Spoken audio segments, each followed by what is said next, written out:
नमस्कार दोस्तों, उम्मीद करता हूं कि आप सब लोग बेहतर होंगे। स्वागत एक बार फिर से आप सभी का SCS एकेडमी के यूट्यूब चैनल पर।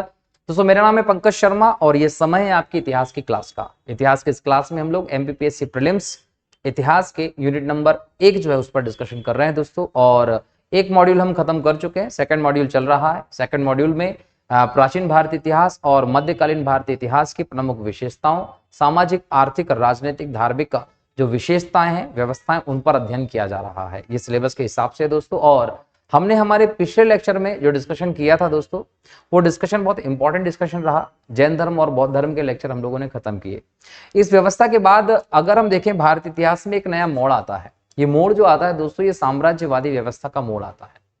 जैन धर्म और बौद्ध धर्म के बाद सामाजिक व्यवस्था में एक सुधार की व्यवस्था देखी गई। और कहीं ना कहीं ये वो समय था जब लोहे की खोज हो चुकी थी, लोहे का प्रयोग बढ़ गया था। उसके चलते आर्थिक व्यवस्था बहुत ज्यादा बदल चुकी थी, कृषि में क्रांतिकारी परिवर्तन आ गए थे, सामाजिक व्यवस्था, राजनीतिक व्यवस्था में भी बहुत बड़ा बदलाव देखने को मिला। और ये बदलाव एक साम्राज्यवाद की तरफ बढ़ता है दोस्तों, एक साम्राज्य स्थापना की तरफ बढ़ता है।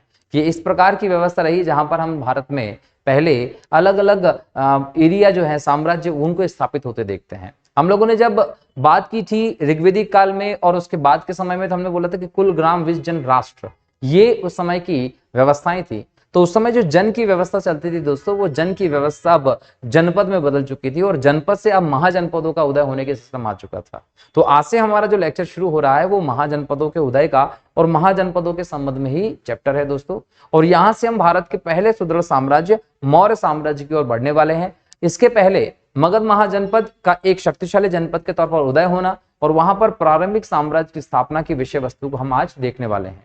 यहां जब मगध में हम प्राचीन साम्राज्य को देखेंगे तो वो मगध में एक साम्राज्य स्थापना की आधार को तैयार करेंगे दोस्तों। और आज का हमारा टॉपिक जो है वो इसी से संबंधित है। कौन सा कॉल है दोस्तों? तो महाजनपद का उदय, ये हमारा टॉपिक है। और महाजनपदों के उदय की जब हम बात करते हैं दोस्तों, तो ध्यान रखिएगा कि इसके बारे में जानकारी देने वाले साक्ष्य जो है वो बहुत मजबूत साक्ष्य हैं।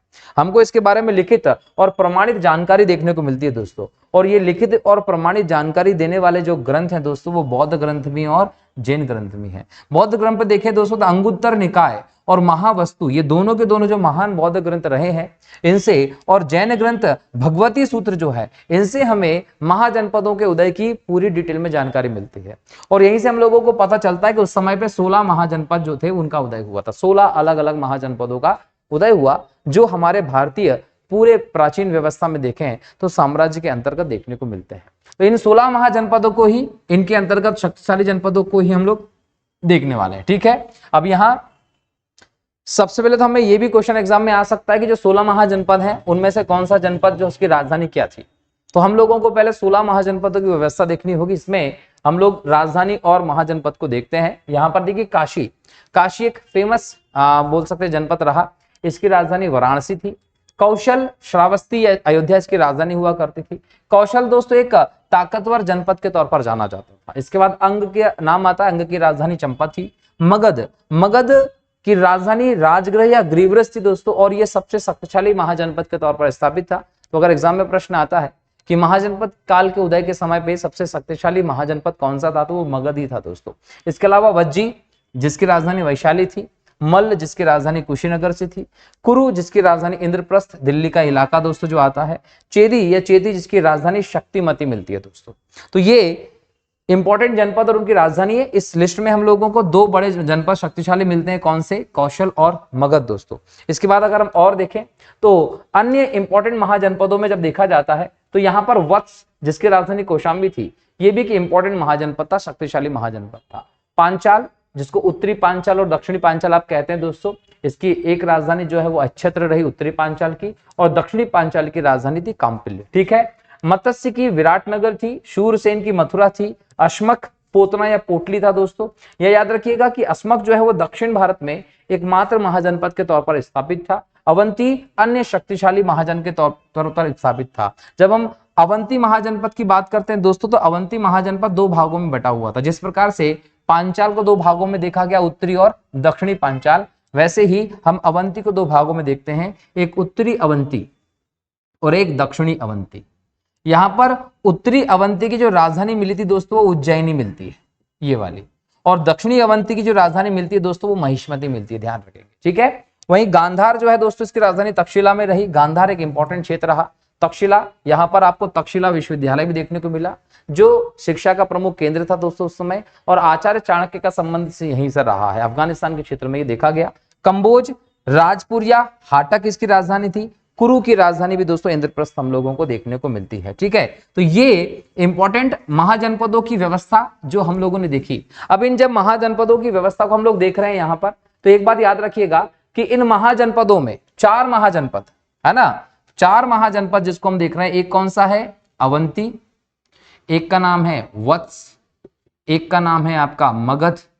ठीक है, ये और इसके अलावा हम जाएं दोस्तों तो ये 3 महाजनपद को सबसे ज्यादा शक्तिशाली महाजनपद के तौर पर जाना गया। सबसे शक्तिशाली अगर ज्यादातर हम देखें तो ये 4 महाजनपद, 3 हमें देखने को ये मिले, और एक और जनपद के तौर पर आप अंग का नाम ले सकते हैं कि ये भी एक शक्तिशाली जनपद यहां पर था। ठीक है, यहां पर जो शक्तिशाली जनपद देखने को मिले, इन महाजनपदों में मगध सर्वोच्च था, क्योंकि जो मगध था उसको हम यहां इस रूप में देख रहे हैं कि सबसे पहले साम्राज्य का उदय दोस्तों मगध में ही हुआ है। साम्राज्य का उदय मगध में हुआ, और साम्राज्य की स्थापना की जो व्यवस्था चली वो भी मगध से ही चलती है। अब यहां पर यह भी समझना पड़ेगा कि यार मगध में ही सबसे पहले क्यों साम्राज्य का उदय हुआ, इसका कुछ ना कुछ कारण भी रहा होगा। जब हम इसके कारणों की बात करते हैं तो अलग अलग कारण हमारे सामने आते हैं। पहला कारण आता है भौगोलिक स्थिति। जो मगध की भौगोलिक स्थिति है दोस्तों, इसको अगर हम देखें तो उसके उत्तर में हम लोगों को पर्वतीय प्रदेश मिलता है, और पूर्व में भी अधिकतर पर्वतीय प्रदेश मिलता है, नदियों का प्रदेश रहा ये, तो सुरक्षित क्षेत्र के तौर पर मगध देखा जा रहा था, जिसकी राजधानी पाटलिपुत्र बनती है, और पाटलिपुत्र को एक प्राकृतिक रूप से सुरक्षित दुर्ग के तौर पर जाना जाता था। तो यहाँ एक सुरक्षित राजधानी मिली दोस्तों, जिसके चलते मगध में शासन करने में बाद में दिक्कतें नहीं आई। तो मगध के उत्कर्ष का एक सबसे बड़ा कारण जो रहा, इसकी भौगोलिक स्थिति हमें देखने को मिलती है। इसके बाद दोस्तों उपजाऊ मैदान देखने को मिलता है, जिसके चलते यहाँ कृषि संबंधी और इस प्रकार की समस्याएं नहीं हुई। उत्पादन बेहतर था, तो आर्थिक समस्याएं जो आनी चाहिए थी वो नहीं आई। उत्पादन के चलते पर्याप्त मात्रा में जो राजस्व होता था वो इकट्ठा होता था, और शासन व्यवस्था चलाने में राजा को दिक्कतें नहीं देखने को मिलती थी। इसका मतलब कि उपजाऊ मैदान होने के कारण यहाँ पर हमें आर्थिक संपन्नता देखने को मिलती है, और इस आर्थिक संपन्नता में और ज्यादा हेल्प करता है कृषि में लोहा और आधुनिक तकनीक का प्रयोग।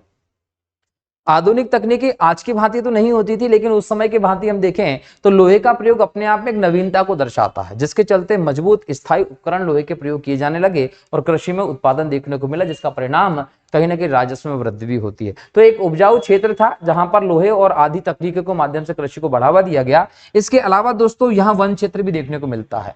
जो मगध का दक्षिण का इलाका रहा दोस्तों, ये वन क्षेत्र के लिए फेमस था, और यहाँ से इमारती लकड़ी और जरूरी जो सामान था वनों से वो प्राप्त कर लिया जाता था, जिसके चलते साम्राज्य विस्तार करने में दिक्कत नहीं आई थी। इसके अलावा हाथों की उपलब्धता, देखिए हाथियों की उपलब्धता एक इंपॉर्टेंट व्यवस्था देखने को मिलती है। आज के समय पे नहीं, मध्यकाल में नहीं, लेकिन पुराने समय पे हम देखें तो हाथियों का सेना में होना बहुत ज्यादा इंपॉर्टेंट माना जाता था। सेना के एक प्रमुख अंग के तौर पर हाथी को देखते थे, और जब हम पुरानी सेनाओं का नाम लेते हैं, जैसे चंद्रगुप्त मौर्य की सेना देखें या गुप्त काल की सेना देखें, तो वहां पर हाथी सेना भी होती थी दोस्तों। तो हाथियों की सेना का इंपॉर्टेंट योगदान था। तो ये हाथियों की उपलब्धता एक कारण थी। दूसरा खनिज संसाधन, जो मगध का इलाका है दोस्तों, वहां खनिजों की संपन्नता थी, जिसके चलते किसी भी प्रकार की तकनीकी रूप से ये सब खनिजों की जरूरत पड़ती थी, तो वहां समस्या नहीं आई। तो यहाँ आप लोगों को ये विभिन्न कारण दिखे, जिन कारणों ने मगध को एक शक्तिशाली जनपद के तौर पर स्थापित करने में मदद की। देखिए, शक्तिशाली आप तभी बन सकते हैं जब आपको आवश्यक संसाधन जो मिलने चाहिए वो मिले, और उन आवश्यक संसाधनों में सबसे बड़ा संसाधन होता है दोस्तों आर्थिक संसाधन। और इसकी जो स्थिति थी भौगोलिक, जिसके चलते इसको उपजाऊ मैदान और ये खनिजों का प्रदेश मिला दोस्तों, उसने इसकी शक्ति को बढ़ाया है। राजस्व की कमी नहीं हुई, जिसके चलते सेना बड़ी रखने में कोई समस्या नहीं हुई। इसलिए हम देखते हैं कि मगध में जब चंद्रगुप्त मौर्य जैसी की सेना देखने को मिलती है, या हम लोगों को धनानंद की सेना देखने को मिलती है, तो उसमें 6 लाख पैदल सैनिक होते थे, 50,000 से ज्यादा हाथी होते थे, 800 के आसपास रथ होते थे, है ना। तो इसका मतलब समझ लीजिए कि इतनी बड़ी सेना होने का मतलब है क्या, थोड़ा सा डेटा सही कर लेना, गड़बड़ हो गया है, कि 6 लाख से ज्यादा पैदल सैनिक होते थे, और 50,000 से ज्यादा अश्वारोही होते थे, 9,000 के आसपास हाथी देखने को मिलते थे, और इसी के हिसाब से 800 के आसपास हमें रथ की व्यवस्था देखने को मिलती थी। इतनी विशाल सेना को रखना तभी संभव हो सकता है दोस्तों जब आपके पास राजस्व की व्यवस्था, इकोनॉमी आपकी बेहतर हो। तो कहीं ना कहीं इस भौगोलिक परिस्थिति में मगध को एक अच्छी इकोनॉमी की व्यवस्था देखने को मिली, जिसके चलते मगध एक बड़े विशाल शक्तिशाली महाजनपद के तौर पर उभरा, जिसने आगे जाकर अन्य आसपास के महाजनपदों पर अपना कब्जा कर लिया, उन्हें अपने अंदर मिला लिया था। ठीक है। अब जब हम मगध के उत्कर्ष की बात करेंगे तो मगध में प्राचीनतम साम्राज्य को भी देखना पड़ेगा, और प्राचीनतम समय में देखें तो मगध में कई प्रमुख वंश उदय होते हैं, जिनमें हम देखें पहला वंश था दोस्तों हर्यक वंश। हर्यक वंश के राजाओं ने 544 से लेकर 412 ईस्वी तक एक लंबे समय तक शासन किया दोस्तों, ठीक है। और जब हम हर्यक वंश की बात करेंगे तो यहां पर हम बिंबिसार को देखेंगे, यहां पर हम अजात शत्रु को देखेंगे, और यहां पर हम देखने वाले हैं किसको, उदयन को।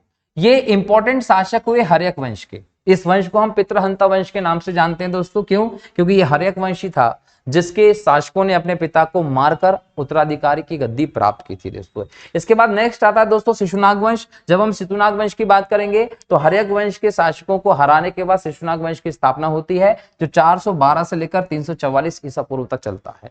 इस राजवंश में एक तो स्वयं शिशुनाग की हम बात कर लें, और दूसरा हम बात करें दोस्तों कालाशुक। कालाशुक, ये दो महत्वपूर्ण शासक हमें दिखाई पड़ते हैं यहां पर। इसके बाद देखें तो इस वंश का अंत होगा नंद वंश के शासक के द्वारा, जिसमें हम यहां पर बात करेंगे घनानंद की और महापद्मनंद की, ठीक है। 344 से लेकर लगभग 323-322 ईसा पूर्व तक हमको नंद वंश देखने को मिलता है पुराने समय में। तो ये मगध में प्राचीनतम प्रारंभिक 3 साम्राज्य रहे, जिसके माध्यम से मगध के उत्कर्ष को हम देखते हैं दोस्तों। और जैसे नंद वंश के अंतिम शासक धनानंद को मारेगा चंद्रगुप्त मौर्य, तो भारत का पहला सुदृढ़ साम्राज्य स्थापित होगा, जिसे आप मौर्य साम्राज्य के नाम से जानते हैं। तो मौर्य साम्राज्य की व्यवस्था को पढ़ने से पहले हम इन 3 प्रारंभिक राजवंश को दोस्तों यहाँ पढ़ते हैं, जिन्होंने मगध के उत्कर्ष में एक इंपॉर्टेंट योगदान दिया। अब तीनों राजवंश में सबसे पहले हम दोस्तों हर्यक वंश की बात करें तो हर्यक वंश जो रहा उसने 544 से लेकर 412 ईसा पूर्व तक शासन किया। और इसमें जो पहला शासक हुआ दोस्तों वो हुआ बिंबिसार।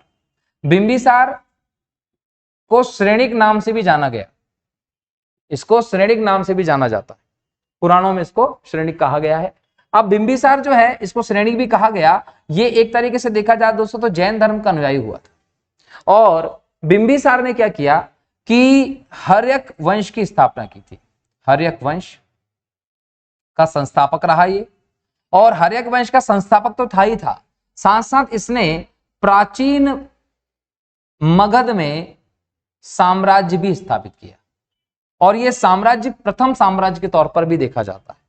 इसके अलावा यहां एक और चीज का ध्यान रखना है कि बिंबिसार ने राजगृह, जिसको ग्रीवरज भी कहते हैं, इसकी स्थापना की, और इसकी स्थापना करने के बाद इसे अपनी राजधानी के तौर पर बनाया। तो यहां पर एग्जाम में क्वेश्चन पूछेगा कि मगध की प्रारंभिक राजधानी क्या थी, तो आपका उत्तर होगा राजगृह। क्यों? क्योंकि बिंबिसार ने इसकी स्थापना की थी और इसे अपनी राजधानी के तौर पर स्थापित किया था।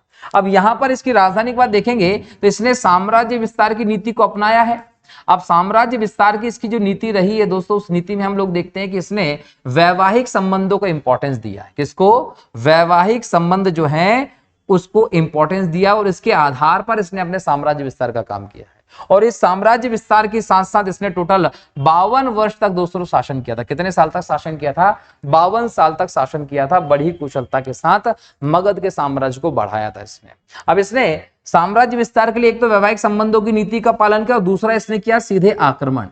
सीधे आक्रमण की नीति का भी इसने पालन किया था। अब सीधे आक्रमण की नीति इसने किसके लिए जारी की थी? तो अंग जनपद जो था दोस्तों, इसके साथ इसने सीधे आक्रमण की नीति को फॉलो किया, और अंग पर आक्रमण करके इसको जीता, और इसको जीतने के बाद यहां पर अपने पुत्र, जिसको अजातशत्रु कहते हैं दोस्तों, उसको यहां का प्रमुख बना दिया या राजा के तौर पर स्थापित कर दिया।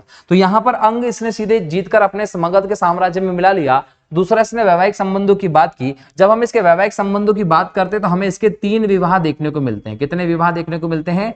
3 विवाह। जब इसके 3 विवाह को देखा जाता है तो इसके 3 विवाह कुछ इस प्रकार से थे। एक था दोस्तों मद्र देश की राजकुमारी, हम इसको समझने के लिए बोल सकते हैं पंजाब का क्षेत्र रहा, और यहाँ की राजकुमारी का नाम था शेमा।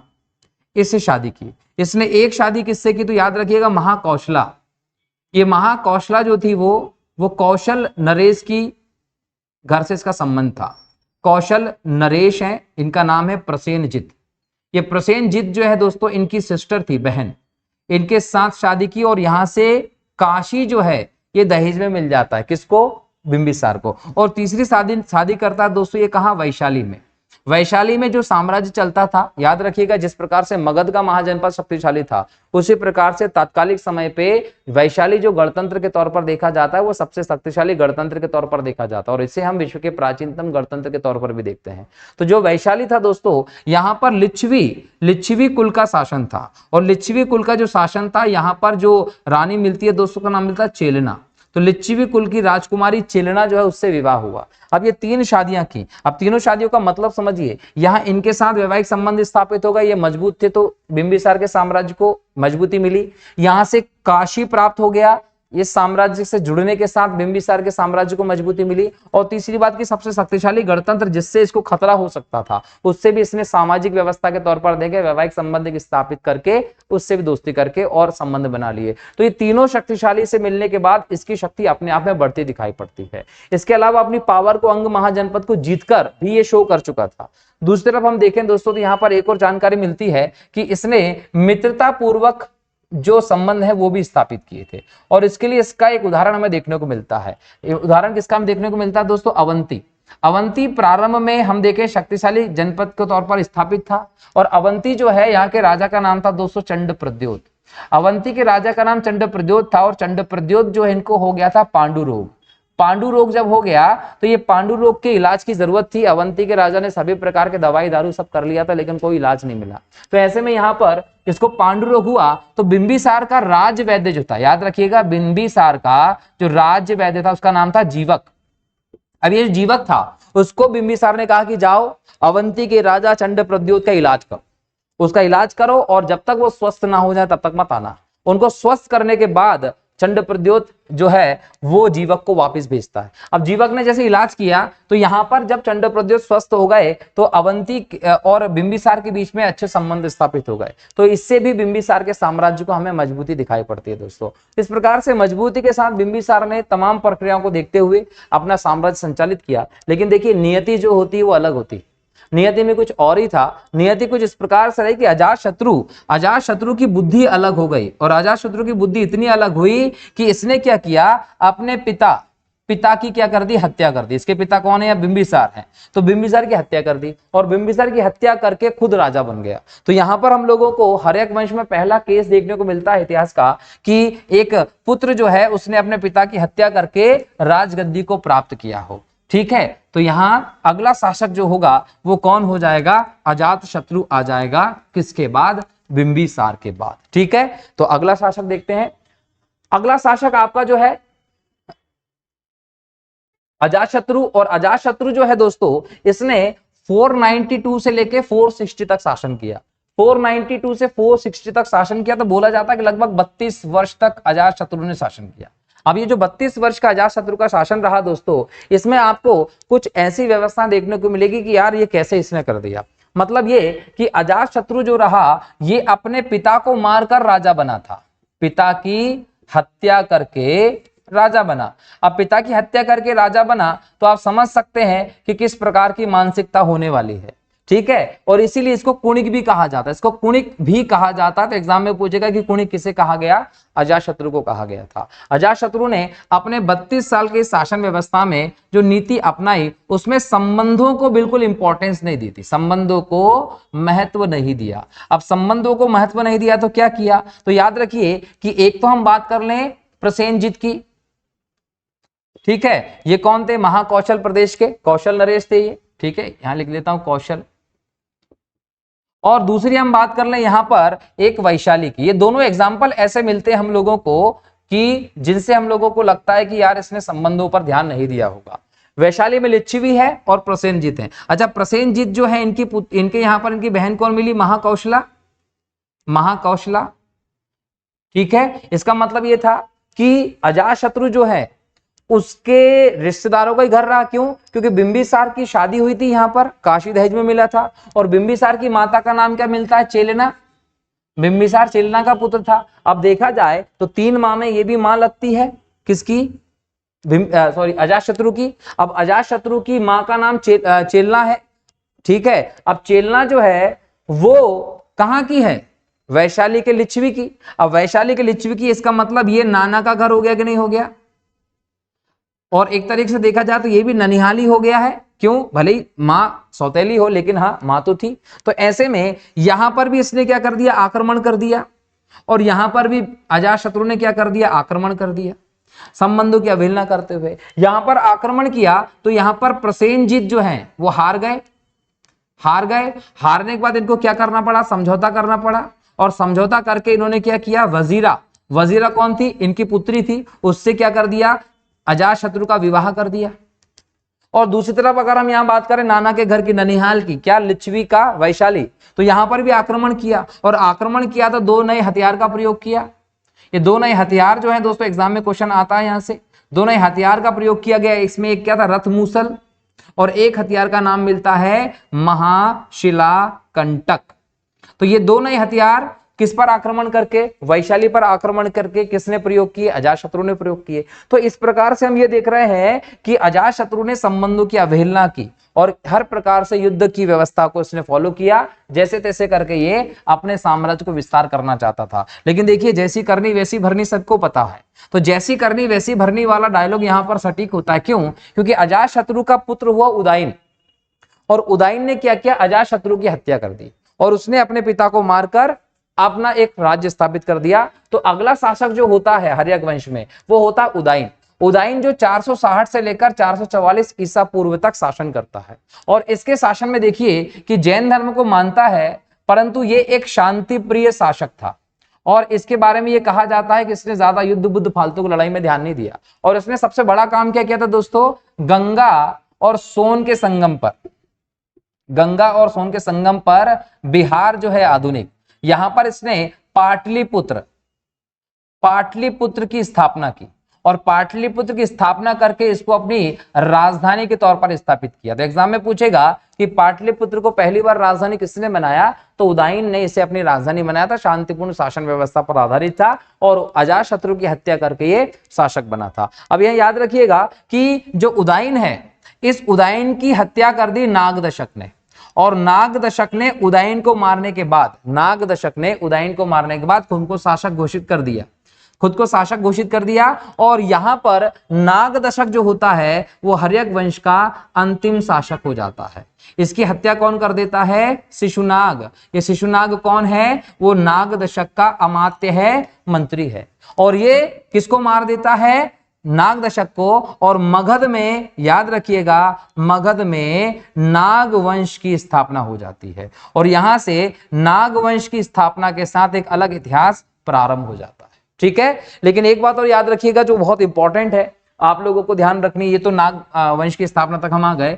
अजातशत्रु की एक और इंपॉर्टेंट बात है जो आप लोगों को पता होना चाहिए, जिसको हम लोगों को नहीं भूलना है। अजातशत्रु में अगर हम देखें तो अजातशत्रु पहले जैन धर्म का अनुयायी था, बाद में इसने कौन सा धर्म स्वीकार कर लिया, बौद्ध धर्म स्वीकार कर लिया। और यह बोला जाता है कि बौद्ध धर्म के महान संरक्षकों में से एक था, कौन, अजातशत्रु। और इसने क्या किया था कि 483 बीसी में इसने प्रथम बौद्ध सभा का आयोजन किया था। और यह प्रथम बौद्ध सभा का आयोजन इसने कहां किया था दोस्तों, तो राजगृह में किया था, सप्तपर्णी गुफा में। ठीक है, और इंपॉर्टेंट बात यह थी कि इसके अध्यक्ष कौन थे, महाकश्यप थे। ये याद रखिएगा, किसने की थी ये संगति, अजातशत्रु ने करवाई थी। तो ये इंपॉर्टेंट फैक्ट भी है इससे कि इसने बौद्ध धर्म के प्रचार प्रसार के लिए थोड़े बहुत काम तो किए थे। और अजातशत्रु ही वो था जिसके समय पे संगति के दौरान बौद्ध ग्रंथों का संकलन करके सुप्त पिटक और विनय पिटक की रचना भी हुई थी। अब यहां से हर्यक वंश समाप्त हो जाता है। हर्यक वंश के बाद आता है शिशुनाग वंश। शिशुनाग वंश आप देखते हैं 412 से 344 ईसा पूर्व के बीच में।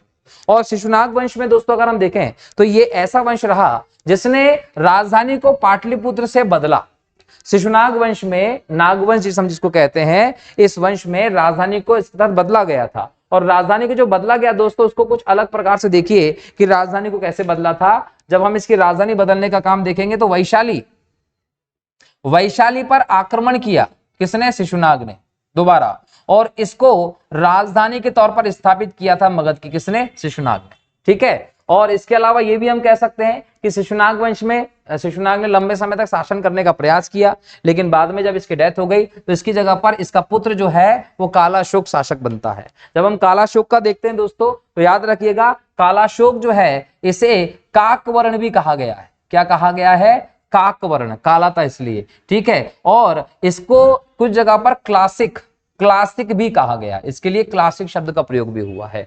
394 से 366 के बीच तक इसने शासन किया। और इसके समय की इंपॉर्टेंट बात बोले तो इसने क्या किया? पाटलिपुत्र को पुनः राजधानी बनाया। पाटलिपुत्र को पुनः राजधानी किसने बनाया? तो याद रखिएगा कालाशोक ने बनाया। और वो कालाशोक ही था जो बौद्ध धर्म का संरक्षक हुआ। ये बौद्ध धर्म का संरक्षक हुआ। और अपने इस संरक्षण के टाइम पीरियड में इसने क्या किया? इसने कराई दूसरी संगति। दूसरी बौद्ध संगति किसने कराई थी? तो याद रखिएगा कालाशोक ने कराई थी। कहां कराई थी? तो वैशाली में करवाई थी इसने ये संगति, ठीक है। कब कराई थी? 383 बीसी के आसपास संगति कराई थी। और इसके प्रमुख कौन थे? साबक मीर जो थे वो इसके हेड के तौर पर आपको दिखाई पड़ते हैं। तो ये कालाशोक रहा दोस्तों, ठीक है, जो बौद्ध धर्म के संरक्षक के तौर पर फेमस हुआ था। कालाशोक के बाद देखें तो लंबे समय तक हम देखें कई सारे शासक हुए। कौन से वंश के? नागवंश के। और नागवंश के एक शासक के तौर पर आप नंदीवर्धन को भी देखते हैं जो इस वंश का अंतिम शासक था। और इस वंश को खत्म किया था दोस्तों महापद्मनंद ने। महापद्मनंद जो रहा इसने नागवंश के शासक को हराया। और 344 से 323 के बीच में नंद वंश का शासन चलता है। अब ये जो नंद वंश का शासन चला इसका संस्थापक महापद्मनंद था। महापद्मनंद के बारे में दोस्तों पुराण कहते हैं, पुराण क्या कहते हैं कि एक शूद्र था, लेकिन इसने क्या किया? भार्गव परशुराम का अवतार की उपाधि धारण की। इसने अपने आप को सर्वशत्रांतक कहा। सर्वशत्रांतक इसने क्यों कहा? इसने इसलिए कहा क्योंकि ये अपने आप को क्षत्रियों का नाश करने वाला कहना चाहता था। इसके अलावा इसने दोस्तों इस प्रकार की जो उपाधियां धारण की, ये एक प्रकार से हम बोल सकते हैं कि आडंबर पूर्ण उपाधियां थी। ये आडंबर पूर्ण उपाधियां इसने क्यों धारण की थी? क्योंकि अपने आप को श्रेष्ठ बताना चाहता था। कौन? महापद्मनंद। और महापद्मनंद के बाद राजा बनता है दोस्तों धनानंद। कौन राजा बनता है? धनानंद। जब धनानंद जो है वो मगध का राजा बनता है तो आप लोगों को यह ध्यान रखना है कि धनानंद जब मगध का राजा बनता है तो मगध में एक अराजकतावादी स्थिति हमें देखने को मिलती है। नंद वंश का अंतिम शासक के तौर पर हम देखते हैं, जिसे बाद में हम बोल सकते हैं कि हराया किसने? चंद्रगुप्त मौर्य ने। चंद्रगुप्त मौर्य ने इसको हराया। अब यहां ये समझिए कि धनानंद का शासन बहुत क्रूर शासन था। धनानंद का जो शासन था वो इतना क्रूर शासन था कि जनता उससे बहुत ज्यादा परेशान हो गई थी। और धनानंद के शासन से जनता इतनी ज्यादा परेशान हो गई थी कि वहां पर एक अराजकतावादी व्यवस्था देखने को मिलती है। धनानंद के शासन की हम बात करें दोस्तों तो यहाँ पर धनानंद जो है वो भोग विलासितापूर्ण जीवन जी रहा था। भोग विलास का जीवन जी रहा है कौन? धनानंद। अब धनानंद जो भोग विलास का जीवन जी रहा था उसमें एक चीज आप समझिए कि वो ना तो प्रजा की, ना उसके अधिकारियों की, ना और किसी व्यक्ति की इज्जत करना जानता था। और यही एक हमें यहां पर एक कहानी देखने को मिलती है कि सिकंदर का भारत पर अभियान हुआ। अब सिकंदर का जब भारत पर अभियान हुआ तो इस अभियान के समय भारत का शासक कौन था? धनानंद था, नंद वंश के शासन में। और धनानंद जब भारत का शासन था तो इस बात की जानकारी तक्षशिला के आचार्य, तक्षशिला की हम जब बात करते हैं तो यहाँ पर आचार्य कौन थे? चाणक्य। इनको पता चली तो आचार्य चाणक्य ने कि देश जो है वो सुदृढ़ रूप में स्थापित होने से पहले, अखंड भारत बनने से पहले ही किसी विदेशी सत्ता के अधीन ना हो जाए तो इसका रक्षा करना चाहिए। तो बेहतर सोचते हुए चाणक्य जी ने धनानंद को इस बात की सूचना थी और धनानंद ने चाणक्य का अपमान कर दिया था।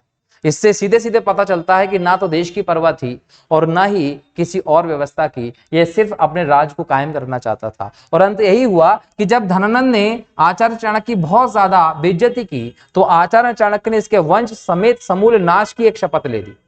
और उस शपथ के बाद चंद्रगुप्त को अपने साथ लिया, इसे एक शासक के सारे गुण सिखाए। और बाद में चंद्रगुप्त ने आचार्य चाणक्य की सहायता से लगभग 322 ईसा पूर्व के आसपास धनानंद को मार दिया और मगध में चंद्रगुप्त मौर्य ने मौर्य वंश की नींव रखी थी दोस्तों। और ये जो मौर्य वंश होगा ये भारत का पहला सुदृढ़ साम्राज्य होगा दोस्तों, जिसकी व्यवस्था हम लोगों को एक विस्तृत रूप में देखने को मिलेगी, जो हम अगले लेक्चर से करेंगे। आज के लेक्चर में हम लोगों ने मगध के उदय की बात देख ली है। आज के लेक्चर में हम लोगों ने मगध के प्रारंभिक राजवंशों को देख लिया। इस सबको नोट कर लीजिएगा। अगले लेक्चर में हम मौर्य साम्राज्य से संबंधित इंपॉर्टेंट तथ्यों को देखेंगे। चंद्रगुप्त मौर्य की बात करेंगे, बिंदुसार की बात करेंगे और अशोक की बात करेंगे। ठीक है, तो मिलता हूं अगले लेक्चर में नए टॉपिक के साथ। तब तक के लिए बहुत बहुत शुक्रिया दोस्तों।